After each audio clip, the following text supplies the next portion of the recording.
Hey, this is Chairman Evan Power. Welcome to the latest edition of Power Play. Today we have Representative Michelle Salzman from Florida's Panhandle. We're going to have a great conversation. We're going to talk about guns, we're going to talk about term limits, and we're going to talk about her involvement in RPUF. It's going to be a great conversation. I hope you stay tuned.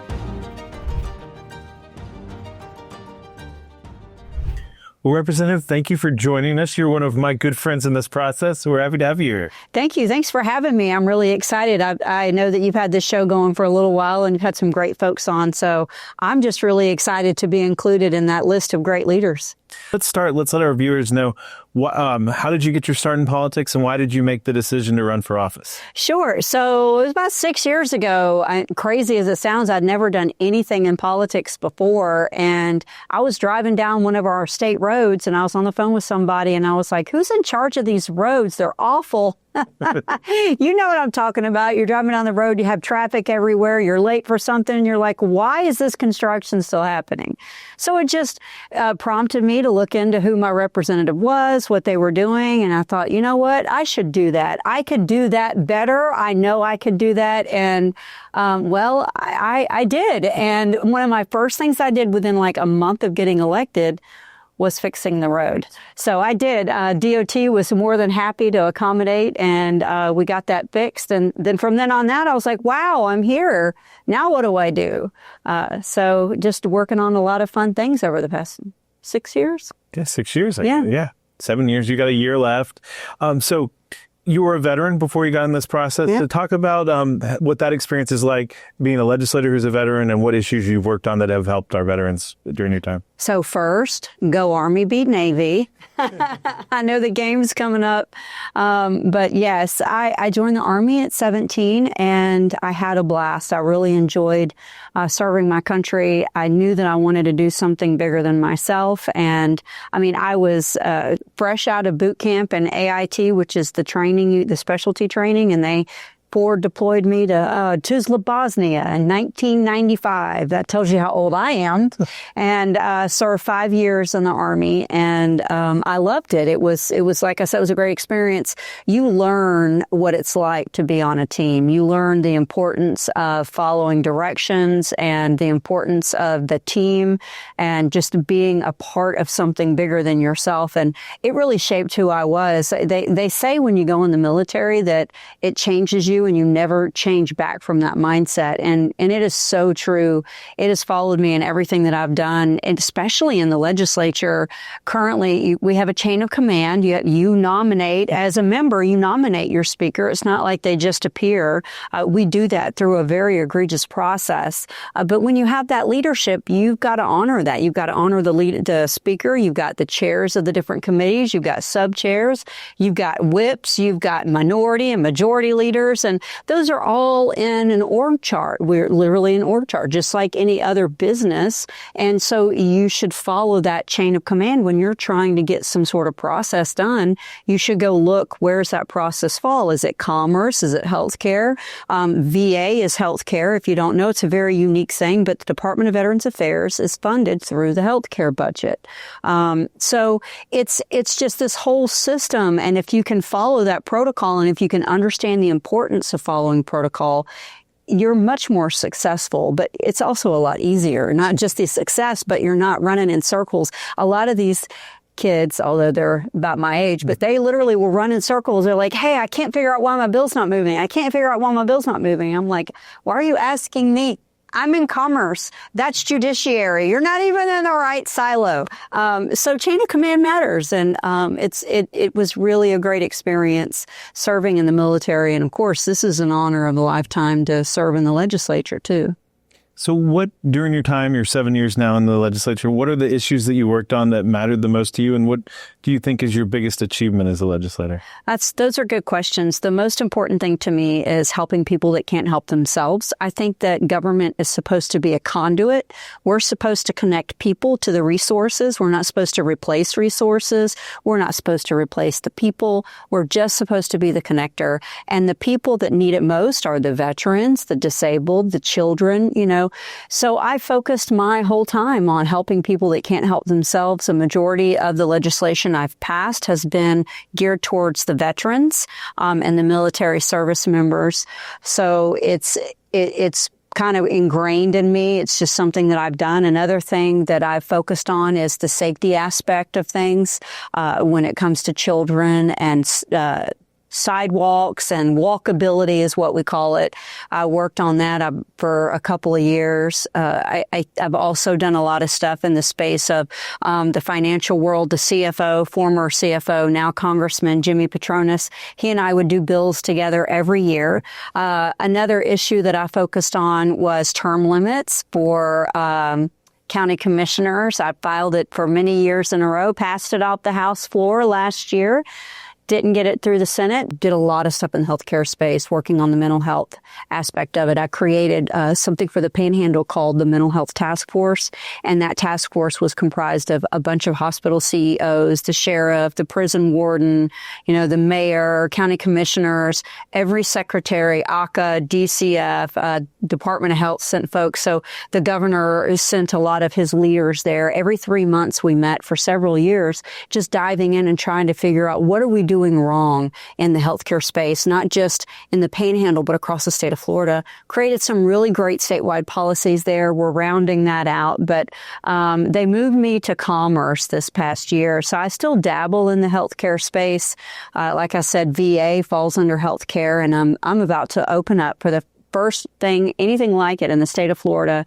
It's called the Mission Next Center, and it will be a military and veteran and family resource hub. So anybody can call in or walk into this facility and get a Patriot Navigator, and that person will hold their hand through it, whether they need to file a VA claim or they want to get their kids enrolled in college. Maybe it's the spouse and they just PCS there and they're just trying to figure out, what do I do for daycare? Whatever it is. And we have partnerships with all of the military installations, all of the VA service providers, as well as the Florida Department of Veterans Affairs. And we'll be able to connect that military service member, veteran, or family member directly to that service, and then follow back up and create data points and say, okay, these people got their service, these people didn't. This is where we're lacking in resources. And we'll be able to really navigate that conversation in a more meaningful way. We haven't done anything like that in the state. So that opens in a few weeks. So even though I'm not in the healthcare space, still dabbling in that, but my passion has just been helping the average citizen. And a lot of people don't know that the biggest part of the state's budget is healthcare. So if you want to know what's going on in the government, follow the money. So I jumped in healthcare when I first got elected because I saw that that was the biggest part of the budget. And I was like, let me see what they're up to. So I joined healthcare and I followed the money and learned a lot. Well, the appropriations process is always interesting because that's where real decisions are made. You can win on policy, but money is an ongoing thing that moves the policy long term. Some people don't even realize that you can pass a policy bill, but if you don't pass the funding, you can't implement the policy. Yeah. And that happens every year. There is some snafu or intentional, not my circus, it's way above my pay grade, where we'll mandate something and then it won't get funded and then it doesn't happen and people are like, well, what about this program? Oh, it didn't get funded. Right. So yeah, money matters. Policy is tied to money. Money's tied to policy. Even though appropriations is its own process, you still have to have the policy to guide the money or the money for the policy that you just created. I'm Michelle Salzman, State Representative for Florida House District 1. That's a whole nother time zone and a whole nother part of Florida. But if you like what you're seeing today on the Evan Power Show, you need to like and subscribe. I need you to retweet, reshare, comment, give us all the great feedback. This is a great place, a great show. Like it. Well, you mentioned term limits before. Yeah. Do you think term limits, where you, obviously for county commissioners, you would like to have them. Do you think term limits works for state legislators? Is it a good way to change out the guard from time to time? I like it. I'm term limited. This will be my final election campaign. I'm running for re-election. I'm unopposed so far. I welcome the competition, but I don't have any. So it's term limits. It's important. We should not be in this to live a life in politics or live a life as your commissioner or your sheriff or your tax collector, whatever it is. This is supposed to be a public service. So I've fully agree with term limits at every level of government, both at the congressional level, at the state level, at the local level. I think all constitutional officers should be term limited. Yeah, we were at Tiger Bay this week, and they were talking about Chuck Schumer and the shutdown and everything that's happening in D.C. And what's scary is Chuck Schumer has been serving in Congress since 1981. That was the year I was born. Bro. So think about that. I was, how old am I? I was born in 77, so I was 4. Yeah. I was 4 years older than you. Oh, dang. I'm your elder. Call me ma'am. Yes, ma'am. But you look at it and it's like, these guys have been here for so long. No wonder they don't get anything done. If you can't do it in 8 years. Well, they don't care. I mean, at this point, they're so jaded and we're all guilty of doing the path of least resistance. When we have 30 things on our plate and we have to get them all done, we're checking boxes. And if you know a go-to guy that you've talked to every year for 20 years, you're just going to ask him what he thinks. So this one guy has more power than your 100,000 constituents back home, because that one guy is the guy that I'm calling as the congressman to ask, what do you think? Because I don't have time to read the bill or follow up with constituent letters. So I think it's really scary. And I think it also has a lot to do with the climate that we've created as a country in the world of politics, the us versus them mentality. I think a lot of that has been empowered because we have people that have just been in office so long, they don't know what's really relevant anymore. They probably don't even know the name of a single constituent, minus the ones that write the check every year. So I don't know. I just think term limits are extremely healthy. They bring in new ideas and new people, and they have to fight hard to get that seat. An incumbent, like I said, I welcome the competition. I so freely said that. I've been in office 6 years. It's my final term. I've been very successful. It would be very hard for somebody to come in, file to run, and unseat me. Right. The power of incumbency is real. And at the congressional level, the power of incumbency is extremely real. Like, it's even bigger because the super PACs are pretty much how a lot of people get elected. And how do you get access to a super PAC? Relationships. You know, there's a congressional seat open in Alabama. I know a lot of Florida doesn't know, but Alabama has a lot of impact on what we do in the Panhandle because we are landlocked to that boundary. And he comes and sees me and he says, "Hey, I'm running for, Congress." And I said, "That's great. Good for you." And I have a lot of family in Alabama. He says, "Well, I need access to this, this, and this. I don't know anybody." And I immediately just, it's my time at the RPOF. I immediately knew like all the different places, but I also knew that if you're not inside, like you don't know where to go. You don't know who to, or you don't have the phone number. The phone, some of these phone numbers I have are pretty, I don't know as an insider, but the moment somebody's like, "I can't get," I'm like, "Oh, really? Wow, that's crazy." I know. I see that cat. I know. I see that cat all the time. I just left him. So it just reminds you that incumbency is a real thing. Whenever you have relationships, they're stronger than transactions.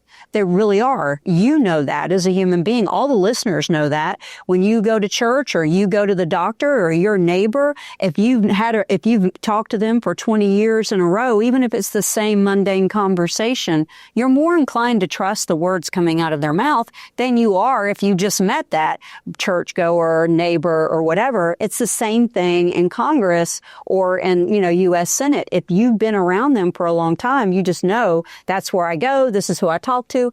And it goes the other way. Those people that are empowering this behavior, the ones that are funding the candidates that have been in office for 20 plus years, they're funding that relationship. They know that if they get this guy back in office, they don't have to work so hard and explain the issue. They can just say, "This is important, vote yes." Okay, give me the talking points. I'll go vote yes and tell my constituents why. I'll mansplain to my constituents why, the Schumer shutdown is good or whatever. So I think that when you really explain it to folks, they understand it. Now, I get the other side of the argument of, empowering this or that. And I'm like, I got into an argument literally in committee when I presented the bill last year with a colleague because they made the comment, "You're just empowering staff." And I said, and I called them out. I'm known to do that.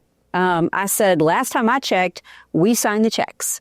And if you don't like the staff, you can fire them. So stop being lazy and go fire the staff that you don't like. If they're not doing the work that you want, if they're not giving you the answers you need, then go fire them. The power isn't in staff. The power is in the representative or the senator or whatever the constitutional officer is. And if it's not, it's because the representative or the senator or the constitutional officer doesn't want the power. Let's also talk about guns. I like guns. There's been a lot of obviously concealed carry or open carry is now the law of the land. 'Cause the Supreme Court came in and said, we're going to do that. Yeah. But you were a sponsor of the bill that takes it back from 21 to 18. Yes.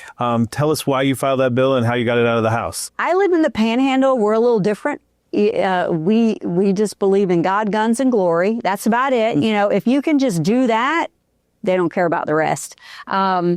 And I believe when I was knocking doors, they said, well, what do you mean? How are you pro 2A? Like, what does it mean to you? And I said, well, just close your eyes and picture a Bradley in the front yard with a nice 50 cal mounted on it. That's what I believe. Like, if you want to own it, own it. You want to carry a gun, carry a gun. Open carry, closed carry, concealed carry, this carry, that carry, man carry, two-man carry, whatever. I love it. I just know that a well-armed militia brings the power back to the people. You don't need the government telling you how and what to live. The government is supposed to be the conduit, connect the resources to the people and provide what the people want to them. And you can't do that if you don't have a well-armed militia. So I'm a staunch Second Amendment advocate. I was asked last year to carry the 21 to 18 bill, and I was like, well, are they going to do anything in the Senate? And, oh, yeah, we're working on it. So I was a sucker, big S on my forehead. I thought we were going to get it. I thought for sure we were going to pass 21 to 18 long guns. I was so excited. And then it didn't. But we passed it on the House floor.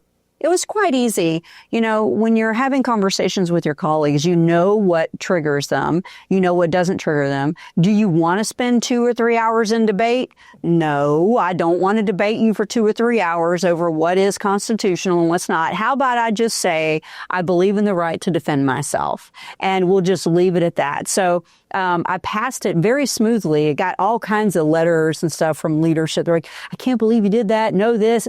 There was no debate or there wasn't a lot of questions or, the Democrats were very easy on me. And it wasn't because they liked the bill, because they did not like the bill. It was just because I didn't poke the bear. I just want to pass the bill. I don't need you to put me on the front page. I don't need any media. I'm trying to give my constituents what they want, and they want freedom to carry their firearms. They want all the freedom. They, like me, they'd love a Bradley in the front yard, some drones with guns on it, all the good stuff. So we passed it on the House floor. It was one of the easier bills I did last year. We didn't pass it in the Senate. Leader Soroy will be carrying it this year. It's his final year in the House, and he really, really wants to see it pass. So I'm hopeful that the Senate can pick it up and, move forward with it. But if they don't, we're just going to keep bringing it back. Like, I'll be a senior next year for 2 more years. Lord willing and the creek don't rise. I'll be in office, and we'll fight for that 21 to 18 again and again.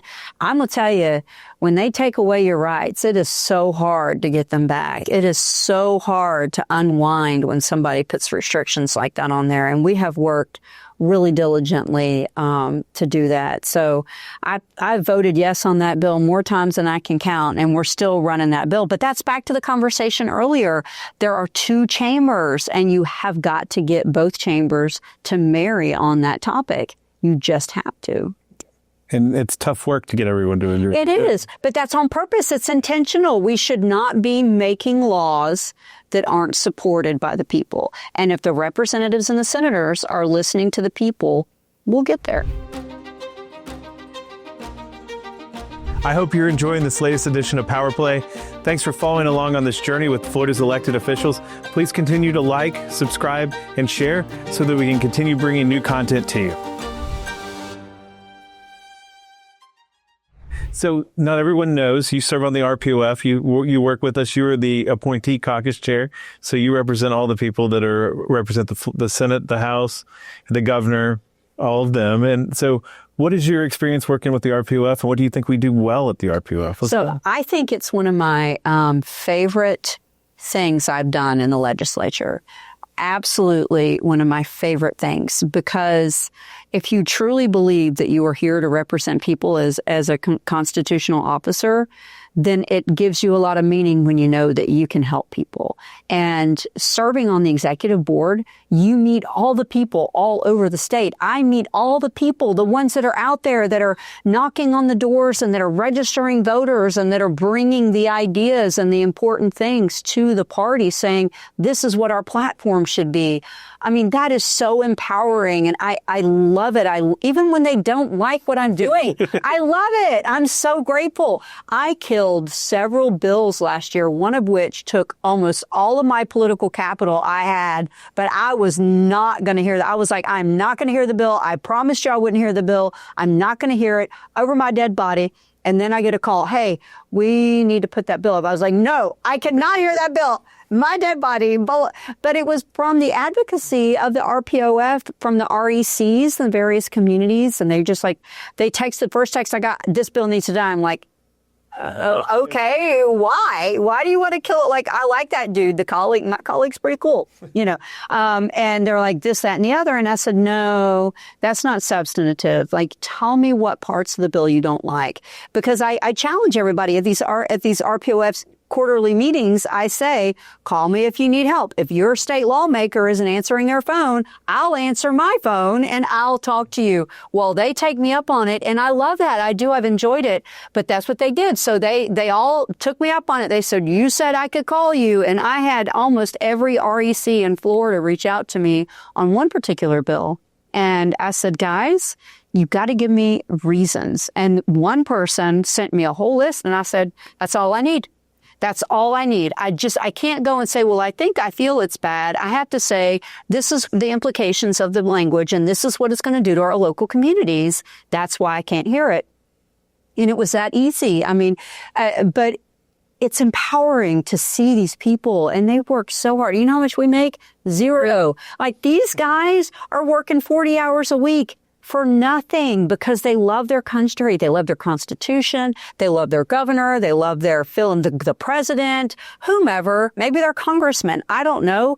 They really are passionate about our system, our America, and I love empowering that, because without them, we will lose our momentum. Without them, we'll lose our majority that we have. We'll lose the huge gap in voter registration, and we wouldn't have that without them. So it is the honor of a lifetime. I love it. And I get to teach them a lot about the system, as being a lawmaker. And they get to teach me a lot about their areas and the importance to them. And when I go back to my community, I'm a much better person for being able to say what Hernando County or Orange County or Citrus County, what do they think? What do they feel? Because they'll be like, why did y'all file this crazy? Because, the Panhandle, we're very weird. We're not like the rest. Now, why would y'all need a crazy bill about the parental rights and education bill, the don't say gay bill? Oh, my gosh. My constituents are like, what do you need that bill for? Ain't nobody teaching that kind of stuff in our schools. We done shoot them dead, And I'm like, no, really, they really are. Have you been to Orlando? It was crazy. When I was sitting in committee, I was like, this bill is for crap. There is we don't need this bill. There's none. And then things started sliding across the desks, and it was like literally copies of what they were passing out in the schools. And I was like, oh my gosh. So I took those, and I took them all around the community. I said, this is why we're doing this bill. This is why we're doing this bill. People don't know how to behave. You give some of these crazy people power, and they run with it. And, their ideology gets all mixed in, and all of a sudden it's not education anymore. It's indoctrination, and you're just trying to figure out how to save your child. So, but I love the RPOF. It has been the honor of a lifetime. I've gone all over the place. I've knocked doors in all different states. I got to attend inaugurations and just conventions. And I sat on the front row. Oh my gosh.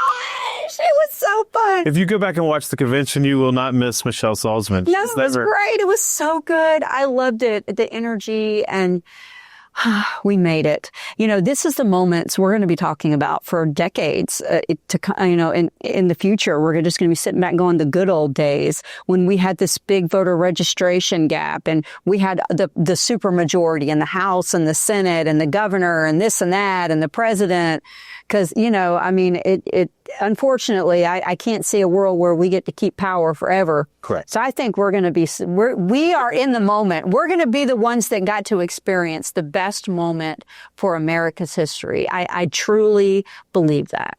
Yeah, and I think that the conversation I had with Jay Collins previously is, where does Florida go from here? Yeah. Because we have all these nice things, a 1.4 million voter advantage, super majorities. But I think the purpose is, when people look across the country, Florida's really become a role model that other people want to emulate. So we have to do the right thing and move the ball forward. And, we're going to have primaries and we're going to have all that stuff. But I think what's important, and you hear it from our grassroots and at the RPOF level, is when we're done, we shouldn't tear each other down. We should talk about policy and not do personal. And then when we're done and we have a nominee, we have to go work and get the big victories, because the rest of the country and the rest of the world's watching what Florida's doing. It's interesting because you say that all the time. You hear it all the time. As a citizen, they hear it all the time. But until you've seen that it really is that way, it will blow your mind. I'm a part of a lot of national organizations as a Republican leader, and I travel the United States. I've been sent to D.C. on behalf of Medicaid to talk about the policies that Florida does for our children and our housing crisis that we have, and how it connects to Medicaid and the HUD dollars. And I'm in the room. I'm the only Republican in the room. The rest of these guys are Democrats, and they're asking me, how can they do what we're doing? How do we do that? Because believe it or not, Republicans do care about people. We're not hateful. We're not spiteful. Just because we don't want to give you everything for free doesn't mean we don't love humans. We love humanity. So it was interesting. I was like, they were like, how do you do that? Tell me how to do this. You go to another state. How do you do this? And you guys are leading the way. And thank you for showing us how to do that. It never stops.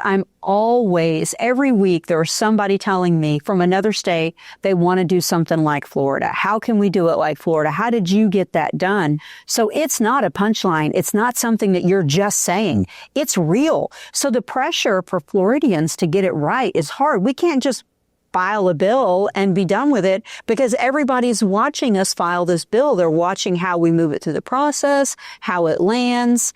And so it's a big responsibility being a leader of the nation. I'm not in that role that you're in, or the speaker or the governor, but as a part of that team, I see that pressure, and we take it very seriously. We work really hard to create policy that we hope that our conservative constituents would be proud of. Yeah. Well, thank you for joining us here. It's always great to talk to you. You're always filled with good insight, and you're also very reachable, not just for our RPOF members, but you're one of the most prolific tweeters or ex-posters we have. So, well, I try to be accessible in every way I can. I answer my own emails. I give out my cell phone number, 850-207-5024. That's my cell phone number. I give it out, and people say, why are you putting your cell phone number on mailers? You'll never get anything done. I would rather you ask me how I feel than ask somebody else how I feel, and then you get an answer that's not what I say. And if we don't agree, I'm okay with that too. I would much rather be able to have my integrity at the end of the day than have you mad at me about something that I didn't even do or don't even believe in. Like, you'd be surprised how many people are like, you don't like this. I'm like, whoa, I love that. But I think it's important that we engage, and I know that not all lawmakers do. And so sometimes I feel compelled to engage even more, because I do want constituents to know that we're listening. And even if your lawmaker, your representative or senator isn't responding, I promise you they're listening. They just have a full-time job outside of this. We make $29,000 a year to work part-time.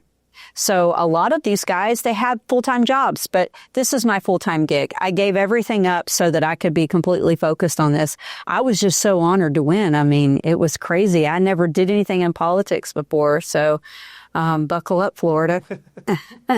Or as I like to say, what the Florida?